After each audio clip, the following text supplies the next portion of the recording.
नमस्कार दोस्तों, स्वागत है आपका अपने YouTube चैनल पर। आज का ये वीडियो बनाया गया है सिर्फ और सिर्फ वर्किंग प्रोफेशनल्स के लिए, यानी कि जो जॉब कर रहे हैं कैंडिडेट्स। तो एक बहुत ही जेन्युइन क्वेश्चन है और बहुत सारे स्टूडेंट्स का ये मेजर प्रॉब्लम है कि सर हम जॉब करते हैं, शिफ्ट ऐसा रहता है, कभी नाइट शिफ्ट होता है, कभी दिन में किसी भी टाइम बुला लेते हैं, मैन्युफैक्चरिंग यूनिट में काम करते हैं, कोई पावर प्लांट में, कोई कहीं पर है, टाइम ही नहीं मिलता है। 8 घंटे का शिफ्ट होता है, बोल बोल के 10-10 घंटे 11-11 घंटे काम कराया जाता है, फिर आते हैं थक जाते हैं, कैसे पढ़ाई करें। तो इसके लिए आपको एक बहुत ही इंटरेस्टिंग फैक्ट बताता हूँ। 2018 का रिक्रूटमेंट और 2020 का रिक्रूटमेंट, 2018 का और 2020 का, जितनी भी वैकेंसीज़ वहाँ पर डिक्लेयर हुई थी, जो कैंडिडेट्स सेलेक्ट हुए थे, वो आप मान के चलिए टोटल वैकेंसीज़ का 60% candidates, more than 60% candidates working professionals थे। तो ये आपके लिए एक बहुत ही पॉजिटिव साइन है। ये मत सोचिए कि नहीं हमारे पास टाइम नहीं, हम क्रैक नहीं कर सकते। अरे भैया, 60% से ज़्यादा लोग, आप ही लोग क्रैक कर रहे हो। तो ये आपके लिए एक बहुत पॉजिटिव साइन है। एक पॉजिटिव अप्रोच के साथ आप पढ़ाई करिए, पॉजिटिव अप्रोच के साथ आगे बढ़िए, ज़रूर सिलेक्शन होगा। ठीक है, अब बात करते हैं कि कैसे टाइम मैनेज किया जाए। ये आपका सबका, बहुत सारा स्टूडेंट का ये क्वेरी आया है, बहुत से लोगों का आया है कि ये टाइम कैसे मैनेज किया जाए। कुछ आप एक आइडिया दे दीजिए, कुछ डायरेक्शन दे दीजिए, बता दीजिए, सिर्फ गाइड कर दीजिए, बाकी हम लोग कर लेंगे। तो उसके लिए पहली चीज़ तो देखिए, अभी मैं इतना मतलब कि आपको नहीं समझा सकता हूँ एटलीस्ट, क्योंकि आप लोग ऑलरेडी वर्किंग प्रोफेशनल्स हैं, जॉब करते, इतना एक्सपीरियंस है, तो मुझे नहीं लगता कि मैं कहीं से आपको समझा सकता हूँ। हाँ, बस थोड़ा सा आपको डायरेक्शन ज़रूर दे सकता हूँ, बता सकता हूँ कि आप इस तरह से करिए। बाकी अभी मैं क्या ही बोलूँ आपको कि मैं नहीं समझा सकता हूँ आपको। आप लोग वर्किंग प्रोफेशनल्स हैं, आप लोग खुद इतना समझदार हैं, आपको पता है कैसे टाइम मैनेज करना है। बस मैं आपको थोड़ा सा हिंट दे देता हूँ, बता देता हूँ एटलीस्ट। अभी मैं बात करूँगा जो हमारे बैच में इनरोल्ड हैं, जो हमारे बैच में स्टूडेंट्स जो ऑलरेडी जिन्होंने हमारा बैच परचेज़ कर लिया है, उनको नहीं समझ में आ रहा कैसे पढ़ाई करनी है, या जो नहीं भी हैं उनके लिए भी एक ये मैं आपको यहाँ पर थोड़ा सा हिंट दे देता हूँ, बस आपको किस तरह से पढ़ना। देखिए, बहुत सिंपल है। क्या करना है, आप अपना एक पहले तो प्रॉपर टाइम टेबल बनाइए। बस जैसे कि अभी आपको पता है जून चल रहा है, जून में हमारे पास 19-20 दिन बचे हैं, 20 दिन। तो जून के हो गए 20 डेज़, जुलाई के हो गए 31, अगस्त के हो गए 31। हम ये मान के चलते हैं कि सितंबर के फर्स्ट वीक में हमारा अगर एग्ज़ाम होगा तो सितंबर के फर्स्ट वीक में, ठीक है, क्योंकि बहुत जल्दी एग्ज़ाम कंडक्ट कराते हैं ये, तो इसलिए हमें बहुत ज़्यादा आगे टारगेट लेके नहीं चलना। हमें ये सोचना है कि हमारे पास कम से कम टाइम है और हमें उसी में प्रिपेयर करना है। हम ये मान के चलते हैं सितंबर फर्स्ट वीक में ही एग्ज़ाम करा देंगे। तो हमारे पास कितने डेज़ हैं आज से अगर काउंट किया जाए तो 82 डेज़। हम 2 दिन और हटा देते हैं, चलिए कोई शादी में चला गया, कोई पार्टी करने चला गया, तो हमने ये सोचा हमारे पास 80 डेज़ है। ठीक है, अब सबसे पहली और इम्पॉर्टेंट चीज़ आपके लिए वो ये है कि इस 80 दिन में सब भूल जाइए। सब मतलब सब, A to Z सब कुछ भूल जाइए। सोशल लाइफ, जो आपका सोशल मीडिया है, इससे बिल्कुल दूर हो जाइए। फैमिली और पार्टी और फैमिली गैदरिंग, गेट टुगेदर और जो कुछ भी है, रिश्तेदारी, सब भूल जाइए। ये सोचिए कि ये 80 दिन आपकी लाइफ बनाने वाले हैं।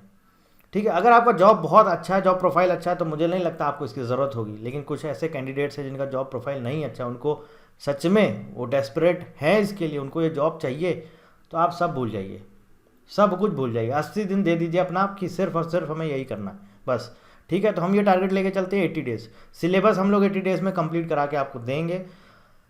11-12 का मैथ्स होगा, इंजीनियरिंग मैथ्स होगा, 11-12 का फिजिक्स होगा, और इसके साथ साथ BSc फिजिक्स होगा, प्लस नॉन टेक्निकल भी पूरा हम आपको देंगे एक्सेप्ट जीके हम लास्ट में आपको करंट अफेयर्स का PDF वगैरह प्रोवाइड करा देंगे। ठीक है, तो हमारे टेक्निकल प्लस नॉन टेक्निकल हम आपको पूरा का पूरा कंटेंट देंगे। आपको बाहर से कुछ नहीं पढ़ना है, हमारा कंटेंट सफिशिएंट है। टेस्ट सीरीज़ ज़बरदस्त है, आपको लगाएंगे। आप जब सॉल्व करेंगे टेस्ट सीरीज़, आप लगाने बैठेंगे, आपको खुद रियलाइज़ हो जाएगा। ठीक है, तो कंटेंट हमारा बेस्ट है। 80 डेज़ हम मान के चलते हैं आपके पास सिर्फ और सिर्फ 80 डेज़ है। अब हमें क्या करना है, देखिए, अपना एक टाइम टेबल डिसाइड करिए कि दिन में हमें 3 से 4 घंटे फिक्स करने। एक टाइम टेबल आप फिक्स कर लीजिए। आपने माना कि मेरा सुबह, मान लीजिए कि मेरा इवनिंग शिफ्ट होता है, किसी का नाइट शिफ्ट होता है, किसी की मॉर्निंग। चलिए हम एक एवरेज लेके चलते हैं, नॉर्मल जो हमारा 10 से 6 का शिफ्ट होता है। ठीक है, आप टाइम को इसी अपने अकॉर्डिंग चेंज कर सकते हैं। 6 बजे से मान लीजिए घर आते आते आपको 7 बज गया, उसके बाद आप इधर उधर फ्रेश हुए, नहाए धोए, खाना खाया, जो कुछ भी है, 9 बज गया, 10 बज गया। 10 बजे से ले के आपको सुबह जाना होता है 10 बजे, यानी कि कितना टाइम हुआ, पूरा पूरा 12 घंटे। ये आपके पास बचा। इतना कुछ करने के बाद आपके पास 12 घंटे बचा। अब इस 12 घंटे में भैया अगर 1-2 घंटे थोड़ा कम सो लोगे तो कुछ चला नहीं जाएगा। आपको इसमें से 3 से 4 घंटे मैक्सिमम निकालने ही निकालने। 4 घंटे आप ये मान चलिए आपको यहाँ से 4 आवर्स निकालने ही निकालने हैं। आपको एग्जाम क्रैक करना है तो, नहीं करना है तो बात अलग है। 4 आवर्स आपको निकालने ही निकालने हैं, ठीक है। अब इस 4 आवर्स में आपको क्या करना है, जो हमारे टीचर्स पढ़ा रहे हैं रेगुलर, हम आपको लेक्चर्स देंगे। स्टार्टिंग में अभी 1-2 लेक्चर्स देंगे, 2-2 लेक्चर्स करके, फिर जैसे आप फ्लो में आएंगे तब 3-4 देंगे, ठीक है। तो 2 लेक्चर आपको सपोज मान लो टीचर्स ने दिए, आपको पता चला कि हाँ ये लेक्चर्स आज हमारे अपलोड हो गए, हमें ये पढ़ने हैं। घर आइए, जो कुछ करना है करिए। ये 4 घंटे अपने फिक्स कर लीजिए, टाइम फिक्स करिए। ऐसे नहीं कि घर आके अच्छा हम पढ़ लेंगे, नहीं। जब तक आप एक जगह एक पेपर में लिखेंगे नहीं, आप मान लीजिए रात में आ गए 10 बजे आप फ्री होगा, आप एक टाइम फिक्स करिए कि 10 बजे से लेके और रात के 2 बजे तक हमें पढ़ना। अगर आपको लगता है कि हम नहीं इस टाइम पे पढ़ सकते हैं, मॉर्निंग में पढ़ सकते हैं, तो बेस्ट है, सबसे बेस्ट है सुबह 4 बजे उठ जाइए और 4 बजे से लेकर 8 बजे तक ये 4 घंटे अपने पढ़ाई को दे दिए। इससे अच्छा टाइम कुछ हो ही नहीं सकता। ये मॉर्निंग का टाइम अल्टीमेट बेस्ट टाइम होता है पढ़ाई के लिए। 4 बजे से लेकर 8 बजे तक का टाइम दे दीजिए पढ़ाई के लिए और फिर उसके बाद आप ऑफिस निकल जाइए, ठीक है। कोई डिस्टर्बेंस नहीं होता है, कोई कुछ नहीं, सबसे बेस्ट टाइम है ये। 4 से 8 निकालिए पढ़ाई के लिए। अब क्या करना है, जो टीचर ने पढ़ाया आपने देखा, अच्छा चलिए सपोज मान लिए 2 घंटे के लेक्चर्स हैं, आपने देखे, चलो मान लिया हमने बोला 3 घंटे के लेक्चर है, आपने 3 घंटे वो लेक्चर्स देखे, रिवाइज़ किया, उसके बाद आपको पता चला अच्छा 3 घंटे में ये पढ़ा है, फिर आधा घंटा बस उसको सिर्फ मेमोराइज़ कर लीजिए, रिवाइज़ कर लीजिए कि हाँ ठीक है ये पढ़ लिया हमने आज, हमने ये पढ़ा। बस बोरिया बिस्तर उठाइए, ऑफिस निकल जाइए, सब छोड़ दीजिए। बहुत ज़्यादा पढ़ने की ज़रूरत नहीं, लोड लेने की ज़रूरत नहीं, जितना अभी हम लोग स्टार्टिंग में करा रहे हैं आप उतना करते चलिए। उसके बाद नेक्स्ट डे ये रूटीन फॉलो करिए 5 दिन 6 दिन। जब 5-6 दिन हो जाएँ उसके बाद आपको क्या करना है, जो हम लोग आपको असाइनमेंट देंगे, टॉपिक खत्म होगा, जैसे मान लीजिए 3 दिन के बाद टॉपिक खत्म हुआ, असाइनमेंट दिया, असाइनमेंट आपको ज़रूर लगाना। उसके लिए आपको टाला मटोली नहीं करनी कि नेक्स्ट डे करेंगे उसके बाद करेंगे, नहीं। आप जिस दिन लेक्चर पढ़ रहे हैं उस दिन अगर आपको असाइनमेंट में 30 क्वेश्चन मिले तो ये आपकी जिम्मेदारी है कि आपको 30 क्वेश्चन आपको सॉल्व करने हैं, ठीक है। ये 30 क्वेश्चन आपको करने ही करने, 30 हैं 35 है 40 हैं जो भी है, करने ही करने। आप ये कहेंगे अरे छोड़ो अभी नहीं, बाद में कर लेंगे, कल कर लेंगे, पर फिर आपके ऊपर है, ठीक है। तो वो करने ही करने, सॉल्व करिए। अब देखिए आपको टाइम कैसे बचाना है। डाउट्स के लिए आपको क्या करना है, जब आप उस 3 से 4 घंटे में आप क्वेश्चन सॉल्व करेंगे तो आप सोचेंगे चलो हम पूछ लेते हैं क्वेश्चन।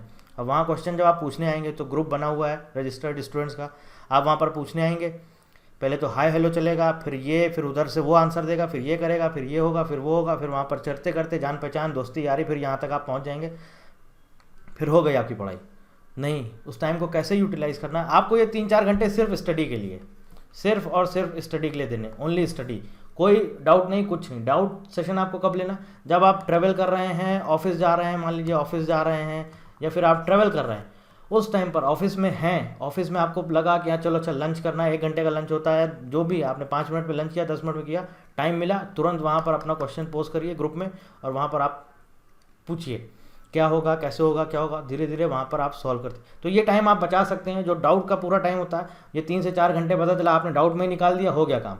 नहीं, टाइम आपको पता है बहुत कम है, हमें एग्जाम क्रैक करना ही करना है। तो डाउट सेशन, जो भी आपके डाउट वाले जितने भी क्वेश्चन उनको अपने रख लीजिए संभाल के, ऑफिस जाते समय या ऑफिस में या कहीं पर भी हैं, जहाँ जहाँ टाइम निकल रहा है वहाँ पर आप धीमे से, आपका मैनेजर न देख पाए, धीमे से चिपका दीजिए, भेज दीजिए आप क्वेश्चन और वहाँ से तुरंत आपके पास आंसर आ जाएगा। तो ये टाइम आपको ऐसे बचाना है और रेगुलर आपको ये प्रैक्टिस करनी है। अब देखिए क्या है, संडे को हम लोग लेक्चर्स अपलोड नहीं करते हैं, संडे को लेक्चर्स नहीं देते हैं।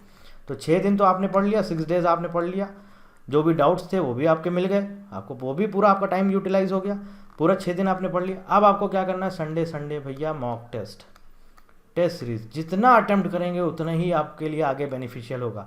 अब ऐसा नहीं कि आपने कुछ पढ़ा ही नहीं और शुरू हो गए, देखते जाइए 2-3 टॉपिक हो गए, बोल दीजिए सर ये 2-3 टॉपिक हो गए, इसका टेस्ट सीरीज़ प्रोवाइड करा दीजिए, आपको टेस्ट सीरीज़ उसका मिल जाएगा, ठीक है। टॉपिक वाइज टेस्ट सीरीज़ मिलेगा, तो टॉपिक वाइज उसको सॉल्व करिए, वहाँ पर सॉल्यूशंस ऑलरेडी दिए रहते हैं, फिर भी नहीं समझ में आ रहा तो फिर आप टीचर से पूछ लीजिए, ठीक है। तो आपको हर संडे मॉक टेस्ट, उसके बाद बीच में बैठे बैठे फुल लेंथ मॉक टेस्ट भी अवेलेबल हो जाएंगे। बैठे बैठे आपको लगा कि चलो हमने अच्छा आज हमारा आधा मैथ्स हो गया है, और नॉन टेक्निकल में तो हम मास्टर होते ही क्योंकि इंजीनियर्स हैं, है कि नहीं, पर ये ओवर कॉन्फिडेंट भी कभी कभी आपको ले डूबता है, ऐसा मत करिएगा। तो क्या होता है कि आपने देखा कि चलो हमें नॉन टेक्निकल आता है, मैथ्स हमने आधा मैथ्स पढ़ लिया है, तो चलो बैठे बैठे कुछ नहीं करते, चलो फुल लेंथ एक मॉक टेस्ट ट्राई करते हैं, सिर्फ ट्राई करिए, ट्राई करेंगे तो आपको आइडिया लगेगा, पता चलेगा अच्छा यहाँ मिस्टेक है, क्या क्या सीरियस। मैं आपको बोल रहा हूँ, अगर आप सीरियसली पढ़ेंगे और आपने कहा अरे चलो दे दिया बस हो गया 30 नंबर आए छोड़ो देखते हैं क्या किया जाए बाद में किया जाएगा, तो फिर नहीं हो पाएगा। तो बेस्ट है एक बीच बीच में लगाते रहिए, देखते रहिए, चेक करते रहिए, अच्छा ठीक है इतना हो गया ठीक है, बराबर उसको करते रहिए संडे से। और फिर जैसे जैसे सिलेबस कंप्लीट होता जाएगा फिर आप फ्लो में आ जाएंगे, फिर आप सब धीरे धीरे सॉल्व करने लगेंगे। तो इस तरह से आपको अपना पूरा टाइम मैनेज करना है। 3 से 4 घंटे आपको पूरा स्टडी पे देना है, 6 घंटे बराबर स्टडी करना है, जो लेक्चर मिल रहे हैं जो कुछ भी। या मान लीजिए आपने हमारा बैच नहीं लिया, आप अपना खुद से पढ़ रहे हैं, आप अपना एक टाइम डिसाइड करिए, हमें आज ये 2 टॉपिक कंप्लीट करने करिए, उसके क्वेश्चंस लगाइए, बुक में ऑलरेडी अवेलेबल रहते हैं, सॉल्यूशन गूगल पे सर्च करिए, एनसीईआरटी सॉल्यूशन सब जगह अवेलेबल। पढ़िए पढ़िए पढ़िए, टेस्ट सीरीज किसी का भी आप ले लीजिए और आप अपना टेस्ट सीरीज सॉल्व करिए। बस ये तरीका है टाइम बचाने का। डाउट के लिए मैंने आपको बोल दिया है, जो आप ऑफिस जाते हैं ट्रैवल करते हैं तब आप वहाँ पर डाउट्स पूछिए। ऐसे ही जो बैच जिन्होंने नहीं लिया उनके लिए भी है, आप लोग टाइम ऐसे यूटिलाइज़ करिए कि हमने 3 घंटे पढ़ना है, घर पे तो हमें पढ़ना है, हमें डाउट्स वगैरह या ये सब देखना है या कहीं पर पूछना है, किसी ग्रुप में जाके पूछना है, कहीं किसी भी फेसबुक ग्रुप में, टेलीग्राम ग्रुप में या व्हाट्सएप ग्रुप में कहीं जाके पूछना है, किसी भी से भी टीचर से पूछना है, कहीं पूछना है, उसको ऐसे समय पूछिए जब आप एकदम खाली हो, तो आपका टाइम बचेगा, बहुत टाइम बचेगा और उस टाइम को आप दूसरी जगह यूटिलाइज़ करिएगा। तो ये मैंने आपको बता दिया, जो हमारे बैच के स्टूडेंट्स हैं उनके लिए मैंने पूरा एक प्लान बताया, आप इस तरह से पढ़ सकते हैं, इस तरह से टाइम यूटिलाइज़ कर सकते हैं। फिर भी लगता है कि हाँ कुछ और आपको चाहिए तो बता दीजिएगा, तो मैं अपनी तरफ से आपको वो प्रोवाइड करा दूंगा। और कोई आपकी क्वेरी है तो आप हमसे कमेंट करके पूछ सकते हैं, व्हाट्सएप कर सकते हैं। तो जो भी ये वर्किंग प्रोफेशनल्स हैं, तो भैया अब देखो वैसे भी मैं आपको बोल रहा हूँ, आप लोग ऑलरेडी यार इतने समझदार हो, एक्सपीरियंस हो, मैं आपको क्या बताऊँ कि आपको यार 3 घंटे पढ़ना है, 4 घंटे यार आप लोग खुद से बनाओ अपना टाइम टेबल, आप लोग खुद से तैयारी करो। मेहनत 50% हम देंगे तो 50% आपको भी देना पड़ेगा। चलो हमने मान लिया हम 80% देते हैं तो 20% तो आपको देना ही ना यार, तो उतना कर लो, तो फिर बाकी एग्ज़ाम तो क्रैक हो गई यार। कोई ऐसा एग्ज़ाम है जो क्रैक नहीं होता है। और ये सब जो बकवास चलती रहती ना कि ये हुआ और वो हुआ, लास्ट ईयर ये स्कैम था, ये था वो था, सिलेक्शन हमारे बैच से हुए अच्छे खासे हुए हैं, तो हमें बताने की ज़रूरत नहीं है, ये सब था वो था। बहरहाल आप बस सिर्फ पढ़ाई पर फोकस करिएगा, इन सब इधर उधर की फालतू बातों पर फोकस मत करिएगा, नेगेटिविटी से दूर रहिए, पॉजिटिव अप्रोच रखिए, सिलेक्शन ज़रूर होगा। Wish you all the best. So thank you very much and thank you for watching.